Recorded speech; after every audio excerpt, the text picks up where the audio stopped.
श्री स्वामी समर्थ सर्वांना नमस्कार। सोमवारी बेलपत्र तोडल्यास काय होतं? महादेव क्रोधित का होतात बरं? तर सोमवारी बेलपत्र तोडल्यानं भयंकर असे महादेव क्रोधित होतात। तर त्याचं कारण काय ते आपण बघू। सोमवारी बेलपत्र तोडल्यास भयंकर दंड होतो। शंकर रागवतात, हे पान चुकीच्या दिवशी तोडू नका। ही एक चूक केल्यानं महादेव कोपतात। तुम्ही सोमवारी भगवान शंकरासाठी बेलपत्र तोडता का? मग सावध व्हा, कारण एक अशी मोठी चूक तुम्ही करत असाल ज्यामुळे महादेव रागवू शकतात आणि तुमच्या आयुष्यात येऊ शकते गरिबीचा, आजारपणाचा आणि संकटांचा अंधार। तर हो, बेलपत्र शंकराला प्रिय आहे, पण त्याला तोडण्याचाही नियम आहे। शिवभक्तांनी या व्हिडिओमध्ये आपण जाणून घेणार आहोत की सोमवारी बेलपत्र तोडू नये यामागचं काय कारण आहे। तर शंकराला हे पान एवढं प्रिय का आहे? तर जर चुकीने तरीही सोमवारी तोडलं तर काय दुष्परिणाम होतात, तर ते आपण जाणून घेणार आहोत या व्हिडिओमध्ये। तर नवीन असाल चॅनलवरती तर चॅनलला लगेच सबस्क्राईब करा, बेल आयकॉनला प्रेस करा। तर या सर्व गोष्टींचं आपण शास्त्र, धर्म, पुराण आणि वास्तूनुसार स्पष्टीकरण देणार आहोत। त्यामुळे हा व्हिडिओ शेवटपर्यंत नक्की बघा, कारण यातला प्रत्येक शब्द तुमचं आयुष्य बदलू शकतो। बेलपत्राचं पौराणिक आणि आध्यात्मिक महत्त्व काय आहे? तर बेलपत्र हे त्रिदल असतं, 3 पानं एकत्र असतात। 5 पानांचं पण असतं, ते कवचित भेटतं आपल्याला 5 पानांचं बेलपत्र। तर हे 3 पान म्हणजे ब्रह्मा, विष्णू, महेशाचं प्रतीक आहे। पुराणात सांगितलं आहे की बेल झाड उत्पत्ती झालं पार्वती मातेच्या घामातून, म्हणून बेलाचं झाड पवित्र आणि देवी शिव यांचं संमेलन मानलं जातं। बेलपत्र शिवलिंगावर अर्पण केल्यानं पाप नष्ट होतात, आजार दूर होतात आणि मृत्यूयोगही टळतो। पण हेच पवित्र बेलपत्र जर चुकीच्या दिवशी तोडलं तर ते तुमच्या उपासनेला अपवित्र ठरतं। म्हणून सोमवारी बेलपत्र का तोडू नये? तर सोमवार हा दिवस शिवजींचा खास दिवस आहे। तर या दिवशी बेलपत्र तोडणं हे शास्त्र आणि धर्म दोन्हीच्या विरोधात आहे। कारण सोमवारी बघा, संपूर्ण बेलाच्या झाडावरती शिवतत्वांचं अधिष्ठान असतं। बेल झाडावर भगवान शंकर निवास करत असतात। त्या दिवशी झाड तोडणं म्हणजे स्वतः भगवान शंकरांच्या शरीरावर आपण घाव घातल्याप्रमाणे आहे। हे म्हणजे पूजा करताना शिवलिंगाला चुकूनही मारणं आणि त्यामुळे ते रागावतात। धर्मशास्त्रानुसार सांगितलेलं आहे की सोमवारी बेलपत्र तोडणे म्हणजे पुण्य कमी करून पाप वाढवणं।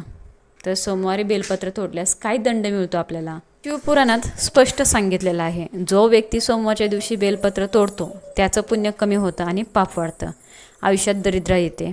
काही पौराणिक कथांनुसार असे लोक शिवाला अर्पण केलेले बेलपत्र ही त्यांचं पाप दूर करत नाहीत। त्याच्या घरात विवाद, आजारपण, मानसिक अस्वस्थता वाढते, पैसा टिकत नाही, संधी मिळूनही अपयश मिळतं। म्हणून शिवभक्तांनी हे लक्षात ठेवावं की सोमवारी पूजा करा, पण बेलपत्र आधीच तोडून तयार ठेवा। म्हणजेच एक दिवस अगोदर रविवारीच आपण बेलपत्र तोडून आणू शकतो घरी आणि ते ठेवू शकतो। तर आजच्या काळामध्ये बघा, फ्रीजमध्ये फुलं व्यवस्थित राहतात, बेलपत्र व्यवस्थित राहतं, तुम्ही फ्रीजमध्ये ठेवू शकतात। तर बेलपत्र कधी तोडायचं आणि काय नियम आहेत? बेलपत्र रविवारी किंवा शनिवारीच तोडायचं। तोडताना पहाटे सूर्योदय होण्यापूर्वी ओम नमः शिवाय म्हणतच तोडावं।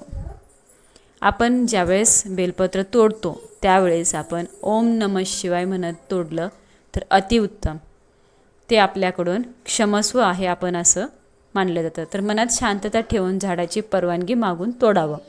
पानावर छेद, कीड नको, पान तुटलेलं नको, तरीही थोडी जखम असेल तरी चालतं, कारण शंकर त्रुटी स्वीकारणारे आहेत। तोडलेलं बेलपत्र शुद्ध पाण्यात ठेवा, ते 2-3 दिवसही ताजं राहतं। अर्पण करताना पानाची मागची बाजू शिवलिंगावर ठेवावी। जर चुकून सोमवारी तोडलं तर काय करायचं? जर चुकून बेलपत्र आपण सोमवारी तोडलं गेलं तर महादेवाची क्षमा मागा, क्षमस्व भगवान असं म्हणत पूजा करा। एका दिवशी 10 बेलपत्र अर्पण करा आणि 11 वेळा महामृत्युंजय मंत्र जप करा। तर शिव अत्यंत करुणामय आहेत, ते तुमची मनपूर्वक क्षमा स्वीकारतील। बेलपत्राची योग्य अर्पण पद्धत: बेलपत्रावर चांदी, कुंकू किंवा चंदन लावा. ओम बिल्वपत्राय नमः म्हणत अर्पण करा. तर आपण चंदनाचा टिका लावू शकतो बेलाला. ओम बिल्वपत्राय नमः म्हणत अर्पण करायचं आहे. शिवलिंगावर जल, दूध आणि मग बेलपत्र अर्पण करा. अर्पणानंतर ओम नमः शिवाय या मंत्राचा 108 वेळा जप करा. या चुका अजिबात करू नका.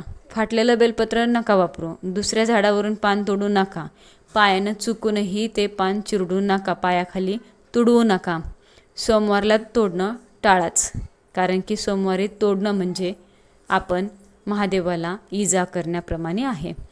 तर सोमवारी काय अर्पण करायचं? बेलपत्र आधीच तोडलेलं असेल तर अर्पण जरूर करा. त्यासोबत धतुरा, अखंड फूल, भस्म, जल, दूध हे अर्पण करायचं आहे. शिवलिंगावर तुळस कधीही ठेवू नका. महादेवाला तुळशीपत्र चालत नाही.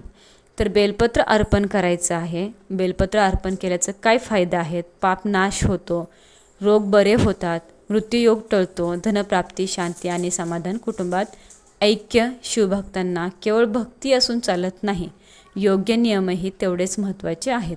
कारण नियम मोडले तर देवाचा कोप वाढतो, पण नियम पाळले तर महादेव तुम्हाला अनंत काळाची कृपा देतात.